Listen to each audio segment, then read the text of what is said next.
I stood in the hospital maternity ward, holding a clipboard, wearing my best suit, looking at the man who destroyed my life 7 years ago.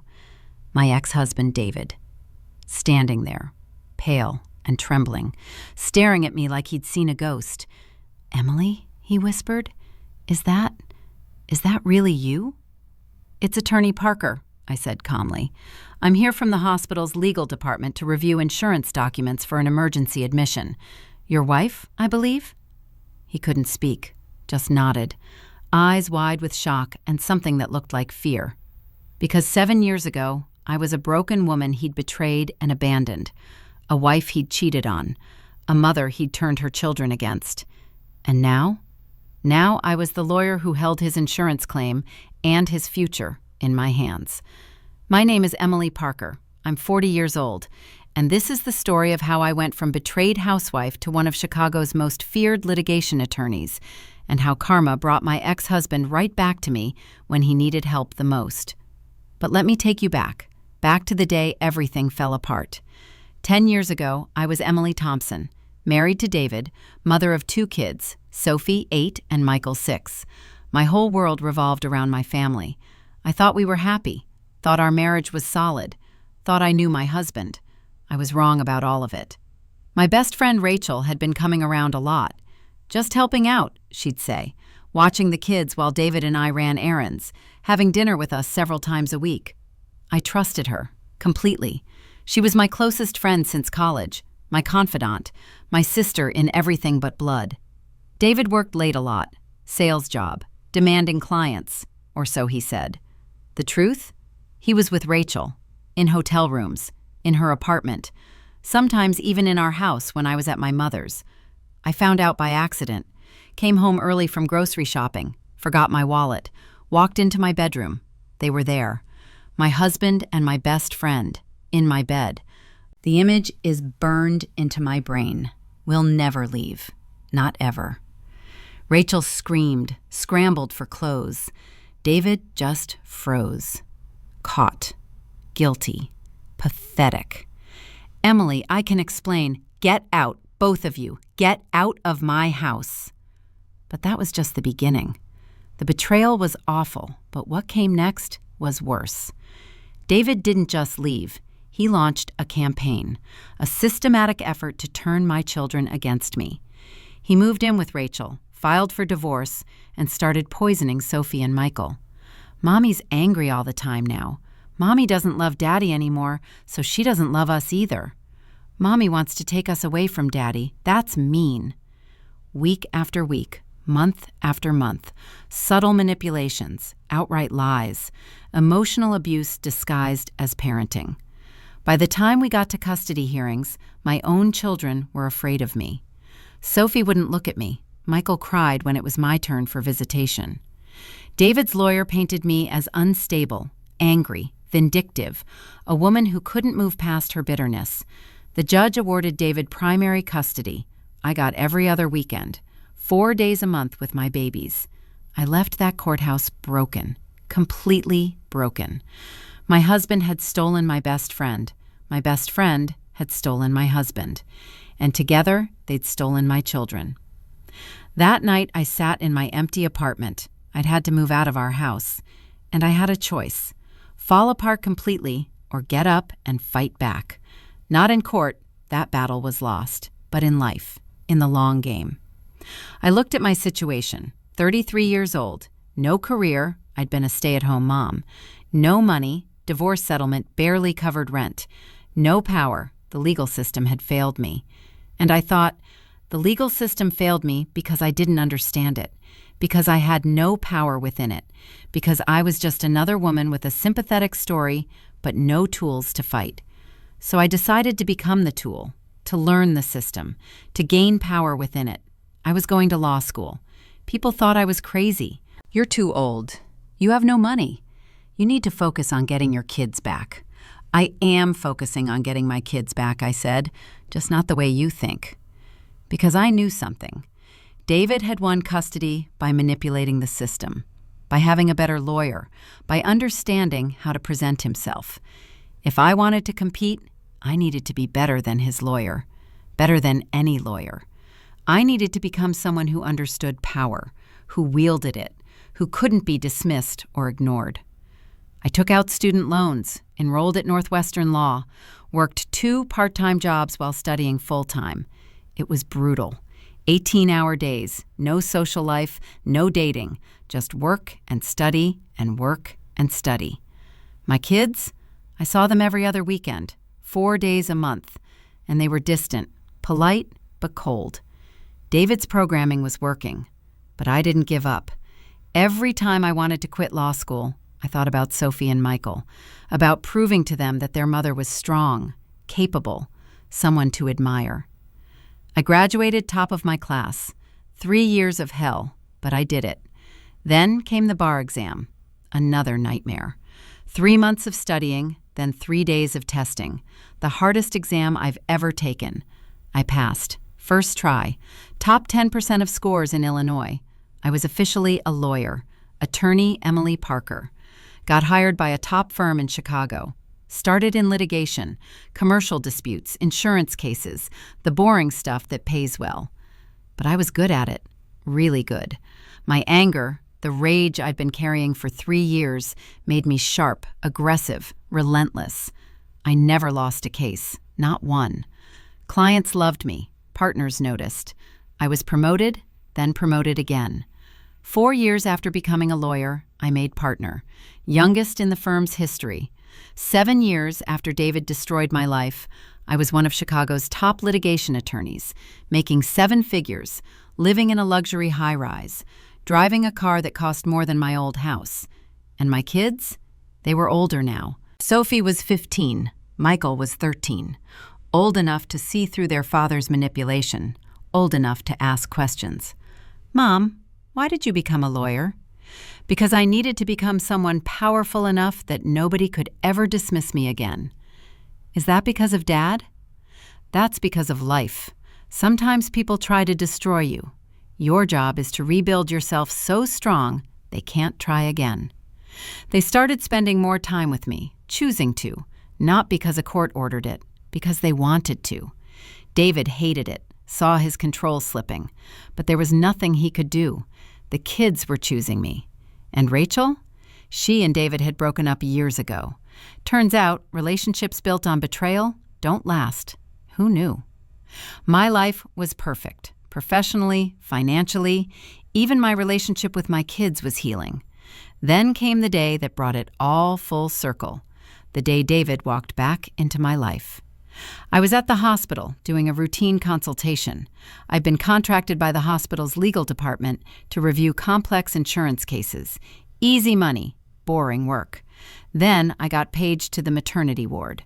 Emergency admission, premature labor, insurance issues that needed immediate resolution. I grabbed my briefcase, headed up, walked into the waiting area, and there he was. David Thompson, my ex-husband, looking older, tired, scared. Our eyes met. Recognition. Then shock. Then something like terror.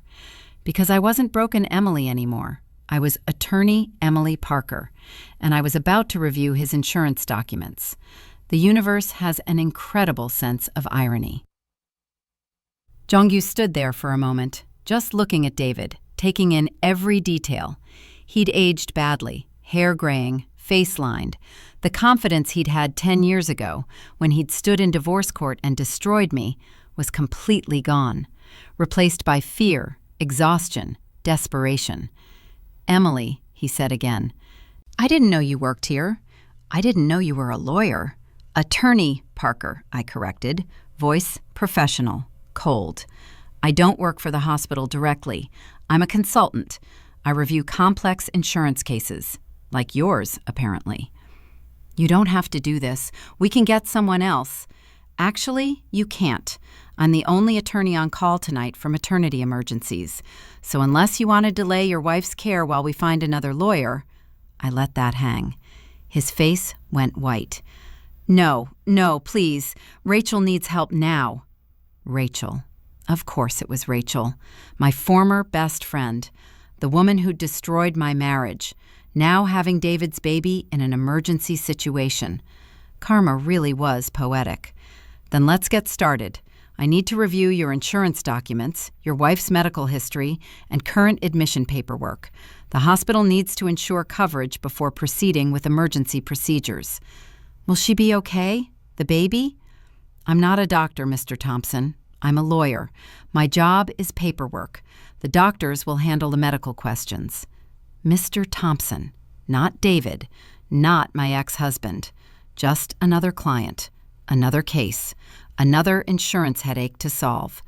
I pulled out my tablet. Professional, efficient. Let's start with basics. Full names, social security numbers, insurance policy numbers. He fumbled with his wallet, hands shaking. I don't have all of it memorized. Rachel handles our insurance. Then I'll need to speak with her. She's in labor. She can't. Then you'll need to call someone who can access your insurance portal. Family member, friend, office manager, someone. I'll call her sister. Please do, quickly. We're on a timeline here. While he called, I reviewed what documents he had provided. Standard insurance, middle-tier coverage, some gaps that could be problematic depending on what procedures were needed. This was actually a legitimate insurance issue, not something I could just wave through.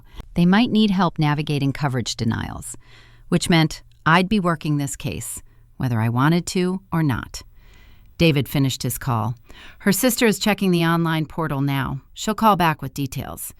Good. While we wait, tell me about Rachel's medical history. Pre-existing conditions, previous pregnancies, complications. We lost a baby 2 years ago. Miscarriage at 5 months. I'm sorry to hear that. Are you? Because you don't sound sorry. You sound professional? That's because I am. Your personal tragedy is unfortunate, but my job is to ensure the hospital gets paid and your family isn't bankrupted by uncovered procedures. Emotions don't help anyone here. He looked at me like I'd become someone he didn't recognize, which was the point. How did this happen? He asked quietly. How did you become a lawyer? Law school, 3 years, Northwestern. Passed the bar, got hired, worked hard, made partner. Standard trajectory. But why? You were always happy being a mom. I was never happy being just a mom. I was accepting of it. There's a difference. Turns out, when you lose everything, you discover what you're actually capable of. Emily, Attorney Parker. Attorney Parker, I'm sorry for everything. For what I did, for Rachel, for turning the kids against you. All of it. Apology noted. Doesn't change the insurance situation. That's it? I apologize and you just... nothing? What do you want? Forgiveness? Absolution? Mr. Thompson, you destroyed my life 10 years ago. You took my husband, my best friend, my children, my home, my dignity, and you did it deliberately, calculated, methodically. I know. I'm not finished. What you don't understand is that you did me a favor. By destroying me, you forced me to rebuild. And I rebuilt myself into someone powerful, someone successful, someone who doesn't need your apology because I don't need anything from you. His phone rang. Rachel's sister with insurance information. I took down the details, ran the numbers, checked coverage limits. Here's the situation, I said. Your insurance covers standard delivery, but if Rachel needs a C-section or the baby needs NICU care, you're looking at significant out-of-pocket costs, possibly $50,000 to $100,000, depending on complications. David went pale. We don't have that kind of money. Then you'll need to work with hospital billing to set up a payment plan, or apply for emergency Medicaid, or take out a medical loan. Those are your options. Can't you help? Can't you do something? I am helping. I'm telling you the truth about your situation. What I can't do is magically make insurance cover things it doesn't cover. But you're a lawyer, a good lawyer. Can't you fight them? I could, but I charge $500 per hour, plus filing fees, plus court costs. You'd spend $50,000 in legal fees to maybe recover $30,000 in disputed claims. The math doesn't work. So we're just screwed? You're not screwed. You're dealing with the American healthcare system, same as millions of other people. You'll figure it out. People always do. A nurse approached. Mr. Thompson, your wife is asking for you. He looked torn between staying to finish this conversation and going to Rachel. "Go," I said. "I'll file the necessary paperwork. Your insurance will cover the basics. The rest is between you and hospital billing." "Thank you. Genuinely, thank you." "You're welcome. This is my job." He walked away. I stood there, feeling nothing. No satisfaction, no revenge, no anger, just professional detachment. The nurse looked at me. "That was your ex-husband?" "How did you know?" "Small hospital. People talk. You're the famous lawyer who used to be his wife." "Former wife. Very former." "And you helped him anyway?" "I did my job. He needed legal consultation. I provided it. Personal history is irrelevant." "You're stronger than I would have been." "I'm not strong. I'm professional. There's a difference." But was there? Had I really moved past it? Or was I just performing strength while screaming inside? I didn't know. Didn't want to know. I finished my paperwork, filed it with hospital administration, collected my consultation fee, got ready to leave. Then David appeared again. "Attorney Parker, wait." "What is it?" "Rachel wants to thank you and apologize. Can you come up just for a minute?" Every fiber of my being screamed, "No. Walk away. Don't engage. Don't give them anything more." But another part, the professional part, said, "Face them. Prove you're past it. Show them you're untouchable." "Lead the way," I said, and I followed him to the maternity ward, where my former best friend was waiting, about to give birth to the man who destroyed us both. This was going to be interesting. I walked into Rachel's hospital room, sterile, bright, machines beeping. She was in the bed, hooked up to monitors, pregnant belly obvious under the thin hospital gown. Our eyes met. She looked away first. "Emily," she whispered, "I can't believe it's you." "Attorney Parker, actually. I'm here in a professional capacity." "Right, of course, professional." She laughed, bitter, painful. "David told me you became a lawyer. I didn't believe him, thought he was exaggerating." He wasn't. "You look incredible, successful, like you stepped out of a magazine." "Thank you. You look like you're in premature labor. How far along are you?" 34 weeks. Baby's coming early. They're trying to stop it, but..." She winced. Contraction. "It's not working." I stood by the door, professional distance. "David said you wanted to thank me for helping with the insurance?" I wanted to apologize. For everything. For what I did 10 years ago. For stealing your husband. For destroying your family. For being the worst friend imaginable. "Okay, apology received." "That's it? Just apology received?" "What else do you want? Forgiveness? Absolution?" "Rachel, you slept with my husband, in my bed, for months. You helped him turn my children against me. You destroyed my life." "I know. So what exactly am I supposed to say? It's fine, we're good now." Because it's not fine, and we're not good. We're strangers who used to know each other. "I'm sorry. I'm so sorry.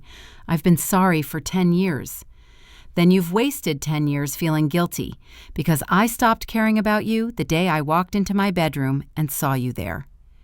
"You must hate me." "I don't. Hate requires energy, requires caring. I don't care about you anymore. You're just a person I used to know who made terrible choices." Another contraction, harder this time. Rachel cried out, grabbed the rail of her bed. I hit the call button. "She needs a nurse." A nurse rushed in, checked monitors. "We're going to need to prep for emergency C-section. Baby's in distress."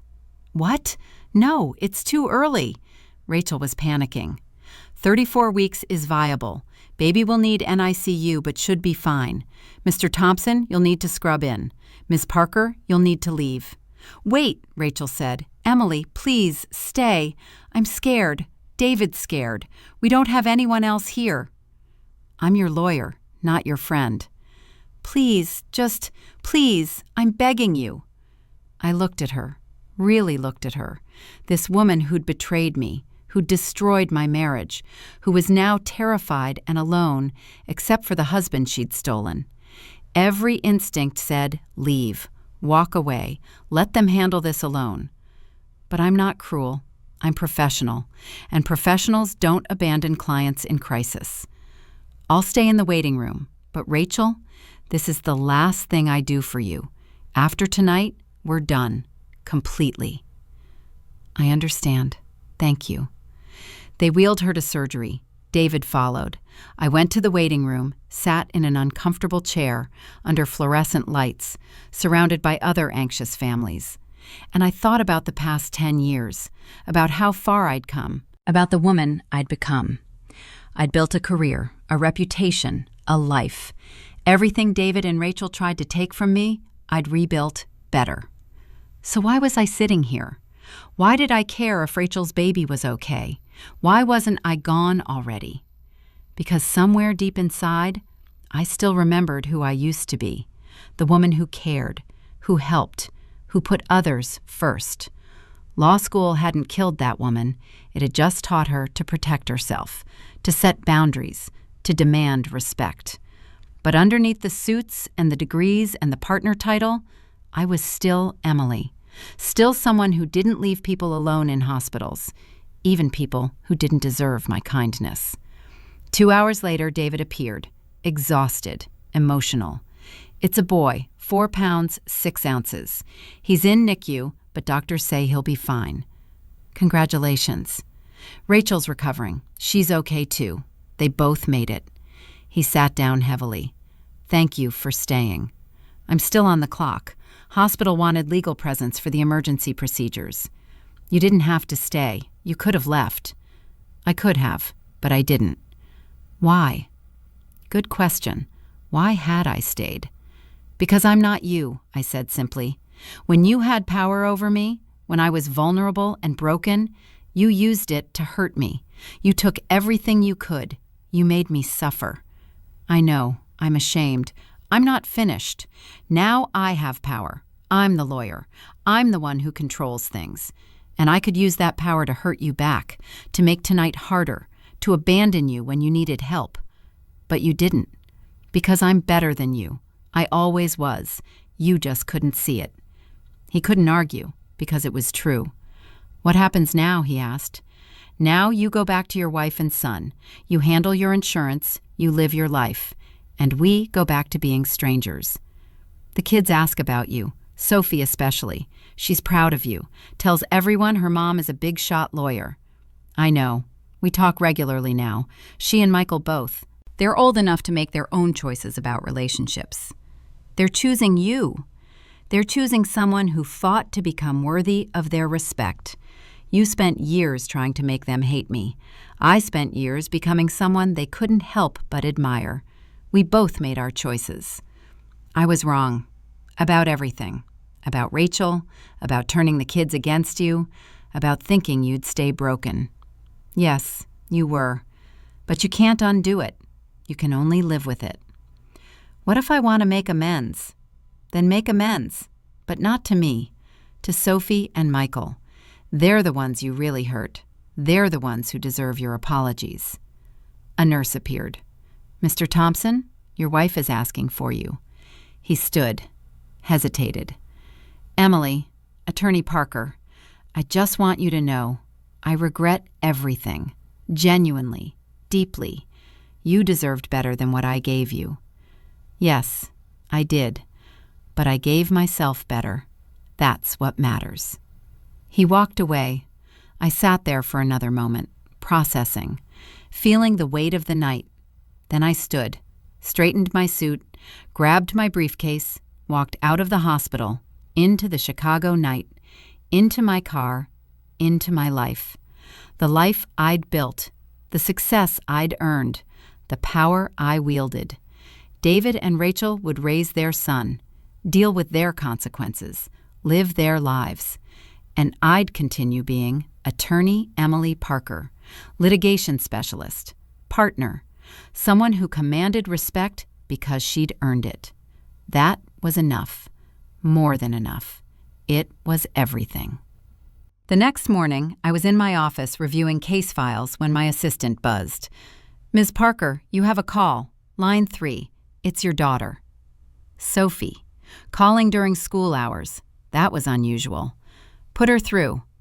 "Mom? Hi. Sorry to call during the day. I know you're busy." "Never too busy for you, sweetheart. What's wrong?" "Nothing's wrong.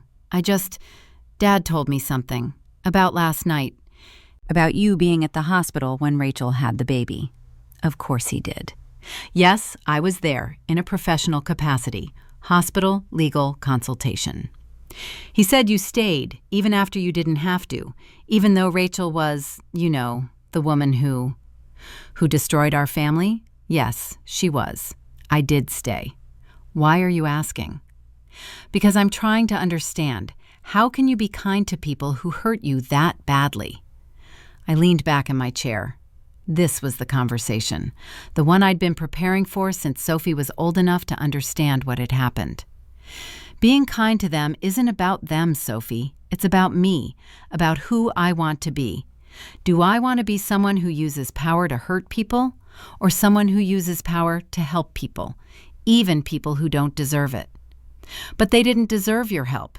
No, they didn't, but I helped them anyway, because being professional means putting personal feelings aside. Being a good lawyer means serving clients regardless of history. Being a good person means not becoming the villain in someone else's story. Even when they were the villain in yours, especially then. If I'd walked away, if I'd refused to help, if I'd made their emergency worse out of spite, who would I have become? Someone like Dad. Exactly. And I spent 10 years becoming not like Dad. I'm not throwing that away for one moment of petty revenge. She was quiet for a moment. "I'm proud of you, Mom. Like really proud. You could have destroyed them last night. Could have made everything worse. But you didn't. Thank you, baby. That means everything to me." "There's something else. Dad asked if I'd visit the hospital, see the baby, meet my half-brother." My stomach clenched. "How do you feel about that?" "Weird? I don't know this kid. He's Dad's son with the woman who wrecked our family. But he's also just a baby, an innocent baby who didn't ask for any of this." "You're right. He is innocent. And he's your brother. Half-brother. But still family in some way. Are you okay with me visiting? I don't want to upset you. Sophie, listen to me. You're 15 years old enough to make your own choices about relationships. I will never tell you who to have in your life. Your father and I have our issues, but you're allowed to have a relationship with him and with your new brother. That doesn't hurt me." "Are you sure?" "I'm sure. What hurt me was being erased, being turned into the villain, having you and Michael taught to hate me. But that's over now. You know the truth. You chose to rebuild our relationship. That's all that matters. I love you, Mom. I love you too, sweetheart, more than anything." After I hung up, I sat with it. The complexity of my situation. The children I shared with a man who'd betrayed me. The new child who was somehow part of my extended family tree. Life was messy, complicated, nothing like the clean narratives in legal cases. That evening, Michael called. He was 13, less articulate than Sophie, but equally concerned. "Mom, are you mad about the baby?" "No, honey, I'm not mad. Dad said you helped them at the hospital." "I did my job, that's all." "But they hurt you." "They did, a long time ago, but I've moved past it. You should too." "I don't want to meet the baby. Is that okay?" "Of course it's okay. You get to decide who you have relationships with. No pressure, no judgment." "Sophie's going to visit. She wants me to come." "Do you want to go?" "Kinda, but also not really. It's weird." "It is weird. But Michael, here's what I want you to understand. That baby, your brother, he didn't do anything wrong. He's just a kid, born into a complicated situation. If you want to know him, that's great. If you don't, that's also great. Either way, I support you." "Thanks, Mom. You're the best." "I love you, buddy. Love you too." After the call, I poured a glass of wine, sat on my balcony overlooking Chicago, watched the city lights. I'd built this life, this view, this success, and I'd done it alone, through spite and determination and sheer refusal to stay broken. But now what? I'd proven I could succeed. I'd shown my kids I was strong. I'd demonstrated professional excellence. Was that enough? Or was there something more? My phone rang again. Unknown number. I almost didn't answer, but something made me pick up. Attorney Parker speaking. Hi, this is Rachel from the hospital. I got your number from David. I hope that's okay. What do you need? Nothing. I wanted to thank you, really thank you, for last night, for staying, for helping. You didn't have to. I know I didn't have to. I chose to. There's a difference. I know, and that's what I'm thanking you for. You could have left us alone, could have made things harder, could have gotten revenge. Instead, you helped. That takes, I don't even know what that takes. Strength? Grace? Something I don't have. It takes boundaries, clear, firm boundaries. I helped because it was professional, because it was right, not because we're friends. We're not friends. We'll never be friends. I understand.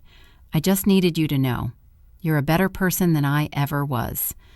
I'm not better. I just made different choices. Choices that built me up instead of tearing others down. Can I ask you something? How did you do it? How did you go from broken housewife to successful attorney? I've been trying to move past my guilt for years, and I can't. You moved past everything and became extraordinary. I thought about that. How had I done it?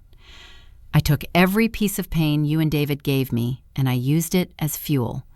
Every moment I wanted to quit law school, I thought about you in my bed. Every time I wanted to give up, I thought about my kids being turned against me.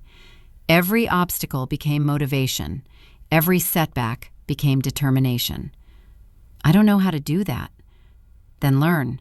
Go to therapy. Do the work. Figure out who you want to be and become that person. But Rachel, don't call me again.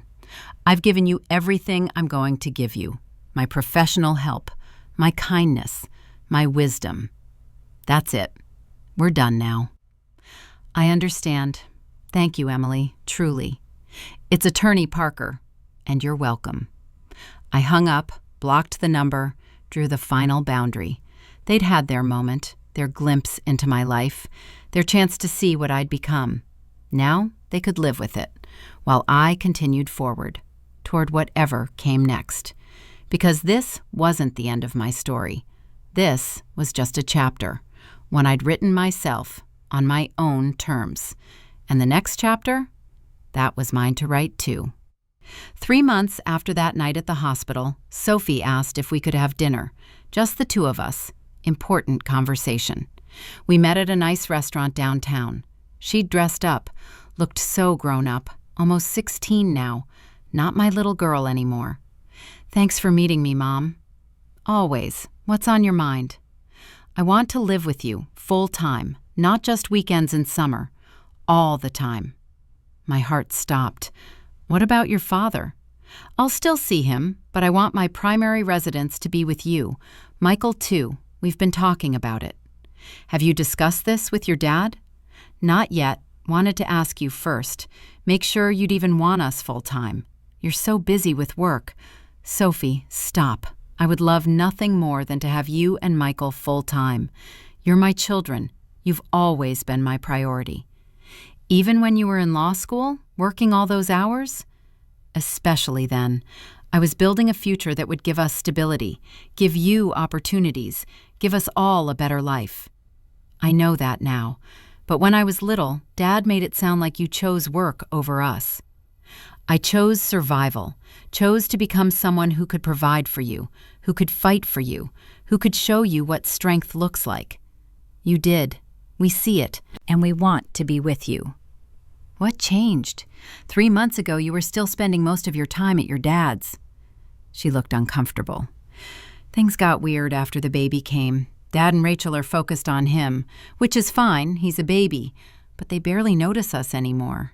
And Rachel, she tries too hard, wants us to call her stepmom and treat her like family. But she's not. She's just Dad's wife. That must be difficult. It's annoying, but mostly it's just we're old enough now to see things clearly, to understand what happened, to choose where we want to be. And you choose me? We choose you. Michael's scared to say it, worried about hurting Dad's feelings. But he wants this too.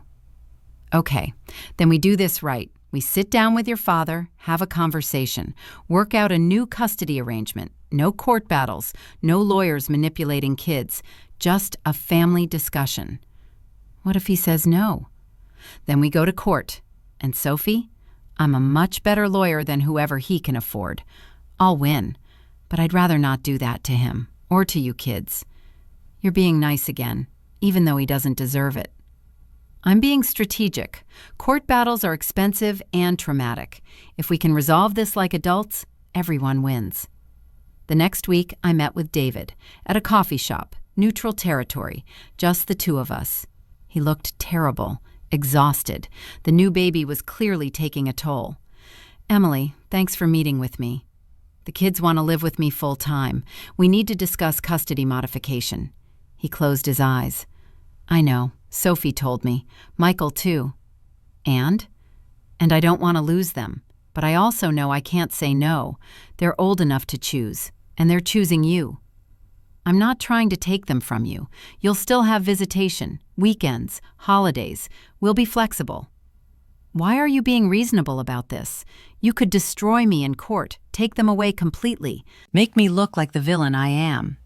Because destroying you doesn't help the kids. They need a father, even a flawed father, even a father who made terrible mistakes. I don't deserve this, don't deserve your kindness. You're right, you don't. But I'm not doing this for you. I'm doing it for Sophie and Michael. They need stability, not trauma, not a court battle that forces them to choose sides publicly. What do you want from me? I want you to agree to the custody change. Sign the papers, make it official, and then I want you to be the best father you can be during your visitation time. That's all. That's all?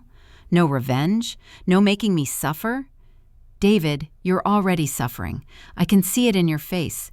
You're exhausted, overwhelmed, probably broke from medical bills, dealing with a newborn and a wife who's not the person you thought she was. Am I right? He nodded, couldn't speak. So no. I'm not going to add to your misery. I'm just going to take my kids home, where they want to be, and you're going to let me, because it's the right thing to do. How did you become this person? I became this person by refusing to be broken, by choosing growth over bitterness, by building instead of destroying. I wish I'd done that. You still can. It's not too late to be better. For what? The kids are leaving. My marriage is strained. My life is a mess. Then clean up the mess. Be a good father during your visitation. Be a good husband to Rachel. Be a good father to your new son. Start now, today, this moment. You make it sound simple. It is simple. Not easy, but simple. Choose to be better. Then make choices that align with that, every day. We signed papers the next week. The custody modification was official. Sophie and Michael moved in with me, into my spacious apartment with bedrooms for each of them. They adjusted quickly, loved being in the city, loved the independence, loved having a mother who was present and engaged. David visited every other weekend. The arrangement we'd had for years, reversed. He showed up on time, was attentive during his time with them, seemed to be trying. Rachel sent a card. Thank you for being gracious about the custody change. You didn't have to be. I didn't respond. We'd said everything that needed saying. My life fell into a new rhythm. Work, kids, balance. It was good, really good. But something was still missing. Something I couldn't name. Some piece of my life that hadn't fallen into place yet. I just didn't know what it was. 6 months after the kids moved in, I got called into the senior partner's office. Richard Morrison, founding partner, the man who'd hired me 7 years ago, mentored me, watched me rise. Emily, sit down. We need to talk about your future at the firm. My stomach dropped. Was I being let go? Had I made a mistake? Missed something critical? Is there a problem? Problem? No. quite the opposite. We're opening a new office, New York City, major expansion. We need someone to head it up, someone brilliant, someone hungry, someone we trust completely. And you're offering me the position? Managing partner, New York office. You'd build the team, handle major clients, report directly to me. It's a massive opportunity. It's also massive pressure. You can handle it. You've proven that over and over. What do you say? I should have been thrilled. This was everything I'd worked toward, the pinnacle of success, managing partner before 45. But all I could think about was Sophie and Michael. They'd just settled into life with me, just found stability, just started healing. Can I think about it? Of course, take a week. But Emily, this opportunity won't come around again. You say no, you're saying no to ever running an office. Understood? Understood. That night, I told the kids, over dinner, pizza on the balcony. So I got offered a huge promotion today. That's great, Mom. Sophie was genuinely excited. There's a catch. It's in New York. I'd be managing partner of a new office. The excitement died. New York? Like, we'd have to move? Yes, but only if I take it.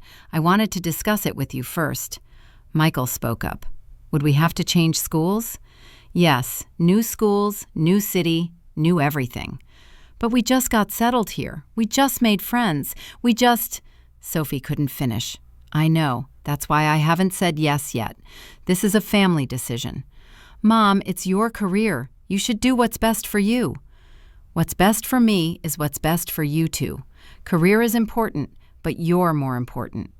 We talked for hours, pros and cons, opportunities and sacrifices, dreams and reality. By the end, we'd made a decision, together. The next week, I went back to Richard's office. I appreciate the offer, truly, it's incredible, but I'm going to have to decline. Can I ask why? My kids, they've been through enough upheaval. They need stability right now more than I need a promotion. Emily, opportunities like this don't come around often. I know, and I'm choosing my family anyway. No regrets. He studied me. You know what? That makes you exactly the kind of person we want leading offices. Someone with priorities straight. Someone who understands that success without balance is just burnout. Thank you for understanding. Here's what we're going to do. We'll give New York to Jenkins, but we're making you senior partner here. Same pay grade as the New York position would have been. Same authority. You'll oversee Chicago operations and mentor junior partners. Keep your family stable. Still advance your career. Deal? Deal. I walked out of that office lighter than I'd felt in years. I'd been offered my dream, and I'd turned it down for something better. For family. For balance. For what actually mattered. That night, I told the kids, we're staying in Chicago? We're staying in Chicago. But I got promoted anyway. Senior partner, big raise, better schedule, best of both worlds. Sophie hugged me. You gave up your dream for us. No, I chose a different dream, one that included you. That's not sacrifice, that's choice. But something was bothering Sophie, I could tell. What is it, sweetheart? Have you ever dated? Since Dad? Since the divorce? No, haven't had time. Don't you get lonely? Honestly, yes, I was lonely. But I'd been so focused on career and kids that I'd ignored it. Sometimes, but I have you two. I have work. I have a full life. But you don't have a partner, someone just for you. I'm okay with that. Are you? Because, Mom, you're 40 years old. You're beautiful, successful, amazing. You should have someone who sees that, who values you. Maybe someday. Not someday. Soon. I want you to be happy, really happy, not just successful. Michael agreed. Yeah, Mom, you deserve someone good, someone who's not like Dad. I appreciate that, but finding someone good takes time. And trust, and I'm not sure I have either of those to give right now. Then maybe you should work on that, same way you worked on your career. Smart kid, when had she gotten so wise? That conversation stayed with me, made me think. Made me realize that maybe I'd built walls so high that nobody could get in, not even people who deserved to be there. Maybe professional success wasn't enough. Maybe I needed something more, something personal, something real. But how do you open yourself up after being destroyed? How do you trust after being betrayed? How do you love again when love had nearly killed you? I didn't have answers, but for the first time in 10 years, I was asking the questions. And maybe that was a start. 3 months after the promotion, the firm hired a new partner, James Chen, corporate law specialist from San Francisco, brilliant, accomplished, single. We met at a partners meeting. He introduced himself with warmth and humor, made everyone laugh, made the room feel lighter, including me. "Emily Parker," I said, shaking his hand. "The Emily Parker? The litigation legend? I've read your case briefs. They're works of art." "That's generous." "It's accurate. Your work on the Henderson merger dispute? Masterful. I taught that case to law students last year." "You taught law?" "Part-time, at Berkeley, before moving here. I like keeping one foot in academia. Keeps me sharp." "I respect that." We ended up talking after the meeting about law, about teaching, about Chicago versus San Francisco, about everything and nothing. It was easy, natural. The first conversation I'd had with a man in years that felt like actual connection. "We should grab coffee sometime," he said. "Compare notes on corporate versus litigation practice. I'd love to pick your brain about courtroom strategy." "Sure, coffee, professional development." Exactly, professional. But when he walked away, I felt something, a flutter, an interest, a possibility I hadn't felt in a decade. Sophie noticed immediately that evening. "You're smiling differently. What happened?" "Nothing happened.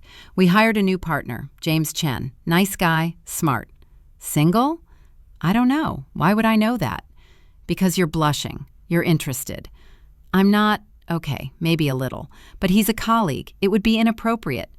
"It's only inappropriate if one of you reports to the other. You're both partners. Equal standing. Totally appropriate."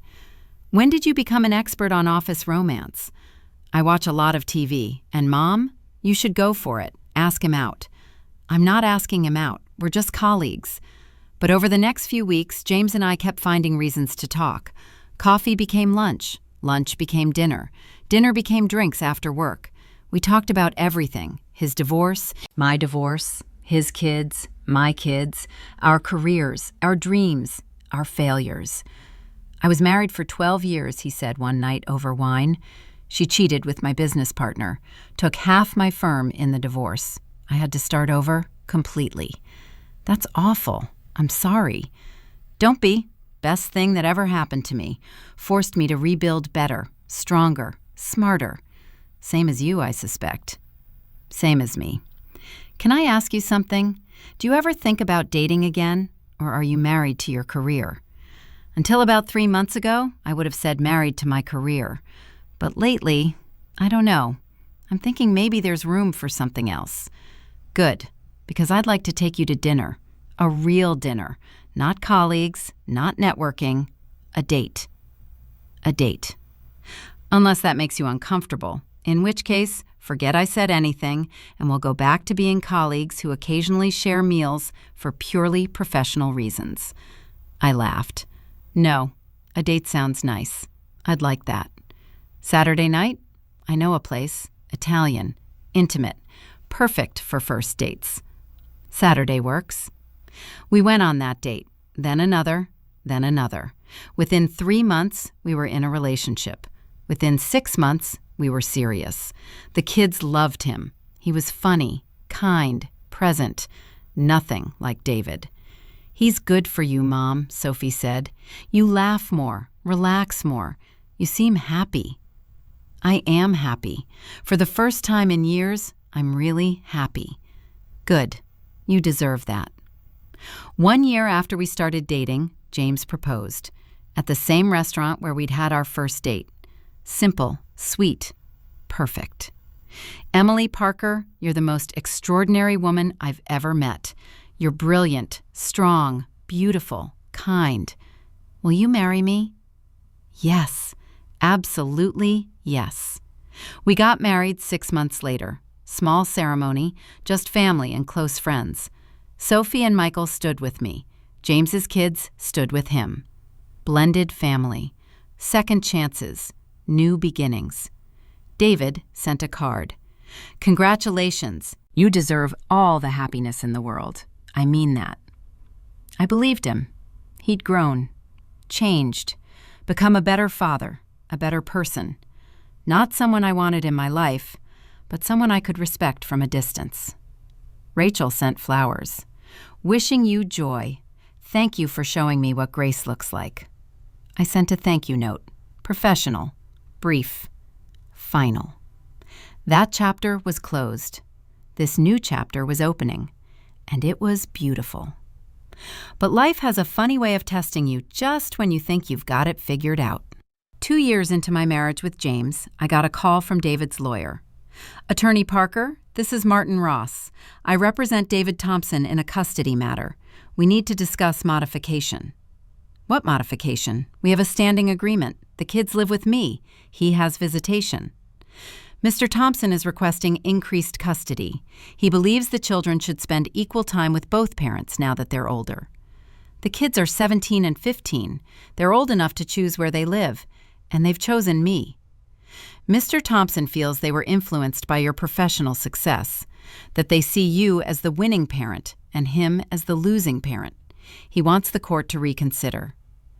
Tell Mr. Thompson that if he wants to discuss this, he can speak to me directly. We don't need lawyers, not for this.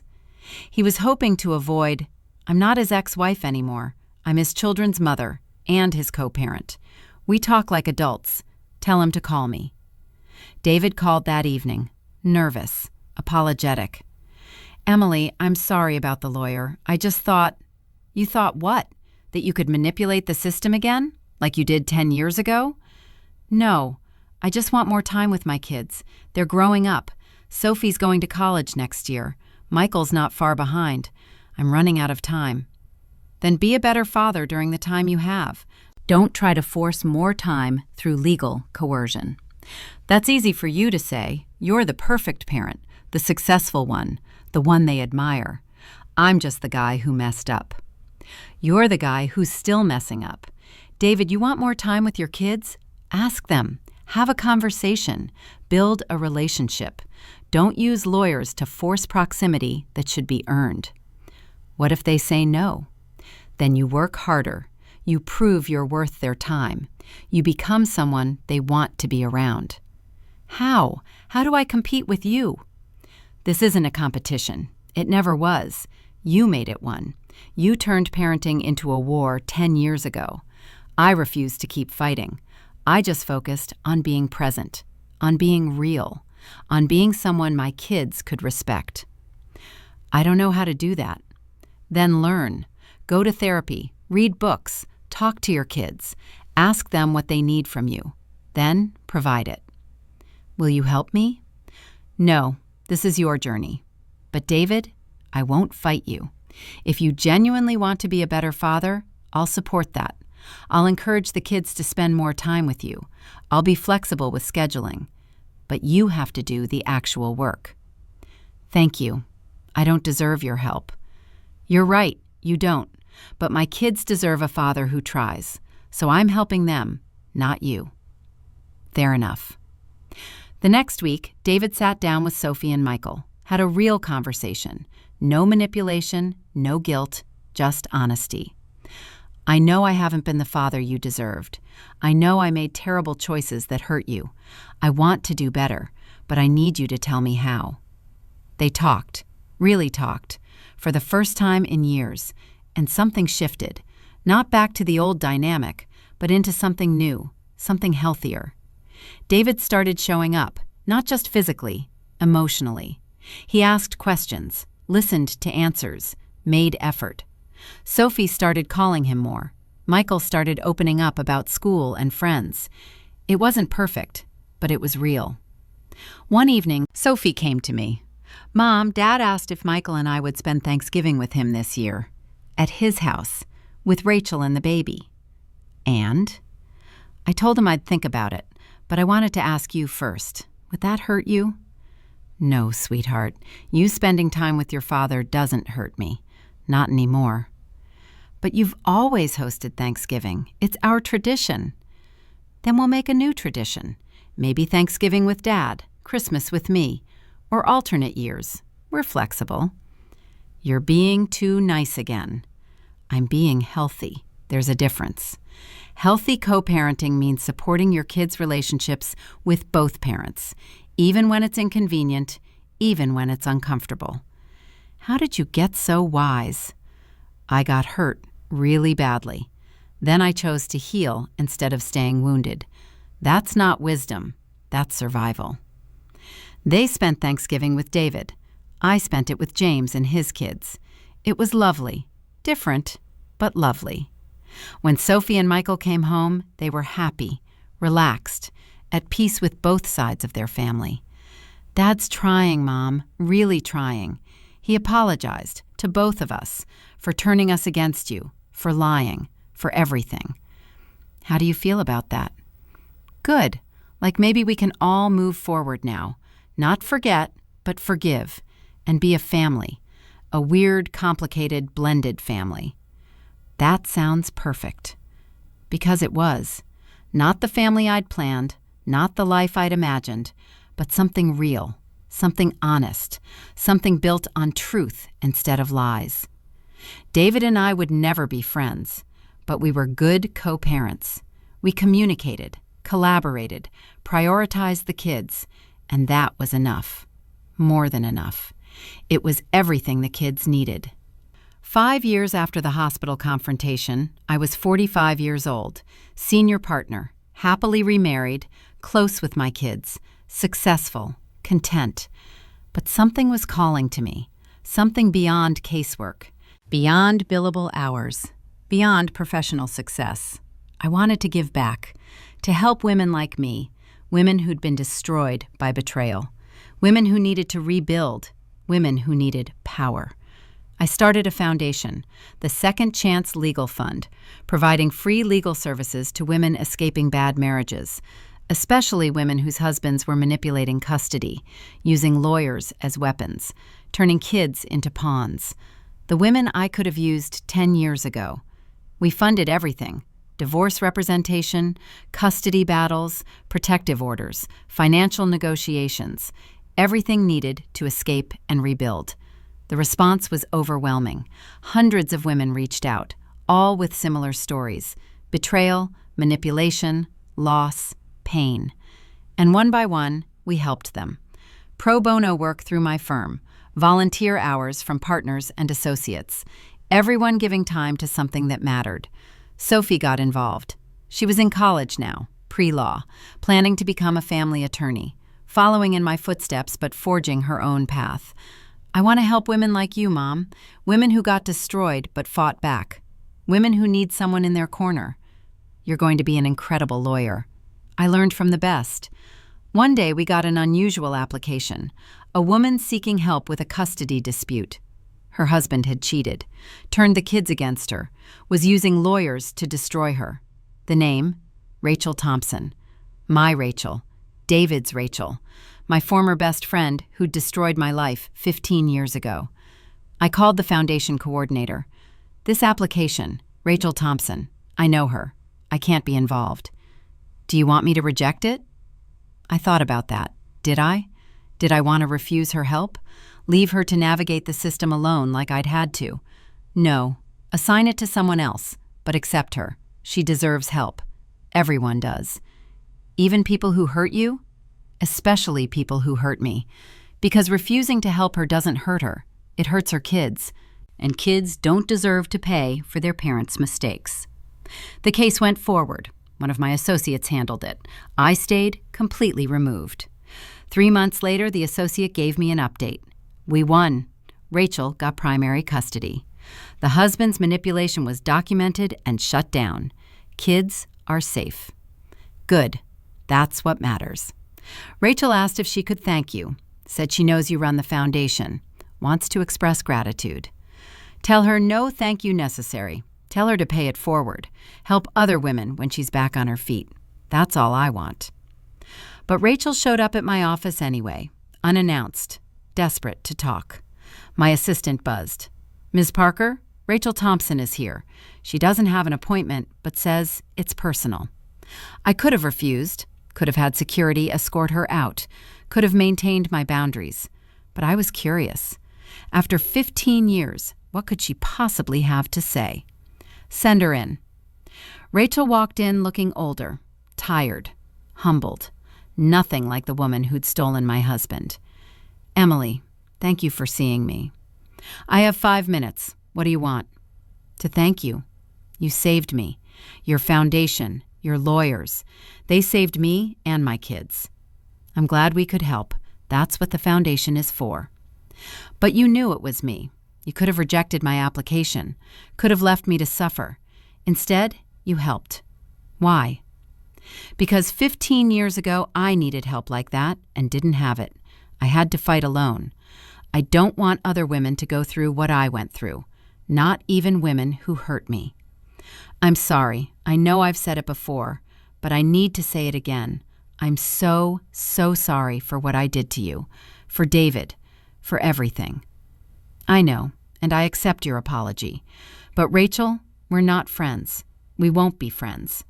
I helped you because it's what I do, not because I forgive you." "I understand. Can I ask you something, though?" "What?" "How did you become this strong, this successful, this generous? I destroyed you, and you became extraordinary, while I became exactly what I deserved. Betrayed, alone, starting over with nothing. I became this because I refused to let your betrayal define me. I took every ounce of pain and used it as fuel. Every moment of suffering became motivation. Every loss became a lesson. I didn't become extraordinary in spite of what you did. I became extraordinary because of it. I wish I could do that. You can. Start now. Rebuild your life. Focus on your kids. Go to therapy. Do the work. Become someone you're proud of. It's not too late. It feels too late. It's never too late. I was 33 when I started over. You're what, 45? You have decades to build something new. Could we ever? No, we'll never be friends again. But I wish you well. I genuinely hope you figure it out, for your kids' sake." She left. I sat at my desk, feeling nothing. No anger, no satisfaction, no bitterness, just neutral acknowledgement that a chapter had closed. The foundation continued growing, helping more women, changing more lives, creating more second chances. And I realized this was the legacy I wanted. Not winning cases, not making partner, not professional accolades, but helping women find their power, their voice, their strength. That was what mattered. That was what would outlast me. That was everything. 10 years after that night in the hospital maternity ward, I stood at a podium addressing law students at Northwestern, my alma mater, where I'd rebuilt my life one class at a time. I became a lawyer because I was destroyed, I told them. My husband betrayed me. My best friend betrayed me. The legal system failed me. And I decided never again. I would become someone the system couldn't fail, someone with power, someone with voice. The auditorium was packed. Hundreds of students, all listening, all eager. But here's what I learned. Power isn't about revenge. It's about protection. It's not about destroying people who hurt you. It's about becoming someone they can never hurt again. I saw my daughter Sophie in the front row. Third-year law student now, top of her class, already accepted to the Illinois bar exam. When my ex-husband ended up needing my professional help years later, I had a choice. I could use my power to hurt him, to make him suffer, to get revenge for everything he'd done. Or I could use my power to help him, to be professional, to be better than he'd been to me. Some of you are thinking, why help someone who hurt you? Why be kind to people who don't deserve it? Because being kind to people who don't deserve it isn't about them. It's about you. It's about who you want to be. Do you want to be someone who weaponizes power or someone who wields it with grace? I chose grace, not because I'm a saint, but because I'm strategic. Because helping my ex-husband, being professional even when it was personal, showed my children what strength really looks like. showed them that their mother was bigger than her pain, better than her wounds. And that lesson, that's what they'll carry forever. Not the case I won, not the money I made, but the moment I chose kindness when I could have chosen cruelty. The students applauded. After the speech, they lined up to ask questions, to share their stories, to seek advice. One young woman, maybe 25, approached with tears in her eyes. "Miss Parker, my mom just left my dad. He cheated. He's trying to take the kids. She can't afford a lawyer. Is there any way your foundation could help?" "Absolutely. Here's my card. Have her call this number. We'll take care of her." "Thank you. You're changing lives. You changed my mom's friend's life last year. Now you're helping my mom. You're a hero." "I'm not a hero. I'm just a woman who survived, and who decided that survival wasn't enough. I wanted to help others survive too." After the event, Sophie and I had dinner, just the two of us. "I'm proud of you, Mom, not just for the foundation, not just for your career, for who you are, for how you handled everything." "Thank you, sweetheart. That means everything." "Can I ask you something? Do you ever regret it, how things turned out?" "Regret what?" "That Dad destroyed your first marriage, that you had to start over, that you lost years with Michael and me." "No, I don't regret it, because that destruction led to this life, this career, this purpose. If David hadn't betrayed me, I might still be a housewife, content but not fulfilled, safe but not powerful." "So you're grateful?" "I'm not grateful for what he did, but I'm grateful for who I became because of it. There's a difference." "I get it. And Mom, I'm going to be a lawyer because of you. Because you showed me that law is power, that knowledge is protection, that we don't have to be victims. We can be fighters. You're going to be an incredible attorney, better than me. Impossible. You're the best." That night, I went home to James, to our beautiful house, to our blended family, to the life we'd built together. "How was the speech?" he asked. "Emotional, cathartic." "Right. You're changing the world, you know, one woman at a time. I'm just doing what I can, what I wish someone had done for me." We sat on the porch, watching the Chicago skyline, holding hands. "Do you ever think about David?" James asked. "About what your life would have been if he hadn't cheated?" "Sometimes, but then I remember. That life was small, safe, limited. This life is big, powerful, meaningful. I wouldn't trade it. Even with all the pain? Especially with all the pain. The pain made me strong. The betrayal made me driven. The loss made me appreciate what I have now. That's beautiful. That's survival. That's what happens when you refuse to stay broken." The next day, I got an email from David. We communicated maybe once a year now, usually about the kids. "Emily, I saw your speech online. Sophie sent me the video. I watched the whole thing. And I realized something. I spent 10 years being ashamed of what I did to you. But now I realize shame is selfish. It's about my feelings, not about your healing.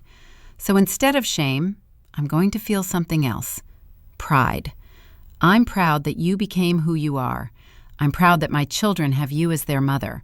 I'm proud that you're helping other women survive what I put you through. I know this doesn't fix anything. I know we'll never be friends. But I wanted you to know you won. Not the custody battle, not the legal fight, but the bigger battle. The battle to become someone extraordinary, despite people like me trying to keep you small. Thank you for showing my children what real strength looks like. David.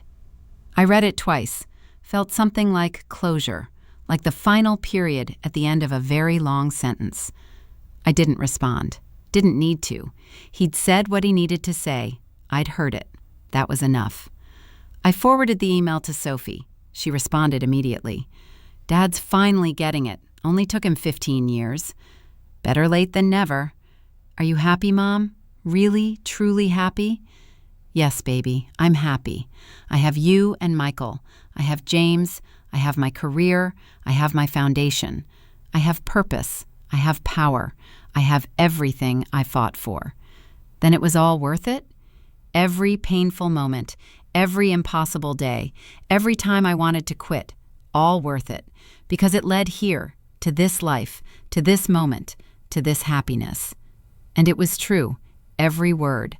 I'd been destroyed, betrayed, broken, dismissed, underestimated, and I'd taken all of that pain and transformed it into power, into purpose, into a legacy, not just for me, but for every woman who'd come after me, every woman who'd use my foundation, every woman who'd hear my story and think, if she can survive and thrive, so can I. That was the real victory, not defeating David, not getting revenge on Rachel, but becoming someone who helped other women defeat their own Davids, survive their own betrayals. That was justice, real justice, the kind that changes lives, changes systems, changes the world. And it all started in a hospital maternity ward with a lawyer in a suit, holding a clipboard, looking at her past and choosing grace over revenge. That choice made all the difference. That choice changed everything. When someone betrays you, destroys you, breaks you, you have a choice. Stay broken or rebuild stronger. Emily chose stronger. She took her pain and turned it into power, her betrayal into purpose, her loss into legacy. The best revenge isn't hurting those who hurt you. It's becoming so successful, so powerful, so purposeful, that their betrayal becomes the best thing that ever happened to you. That's justice. That's victory. That's how you win. Not by destroying them, but by becoming indestructible yourself. Now go. Rebuild. Become powerful. Create your legacy. That's how you write your own happy ending.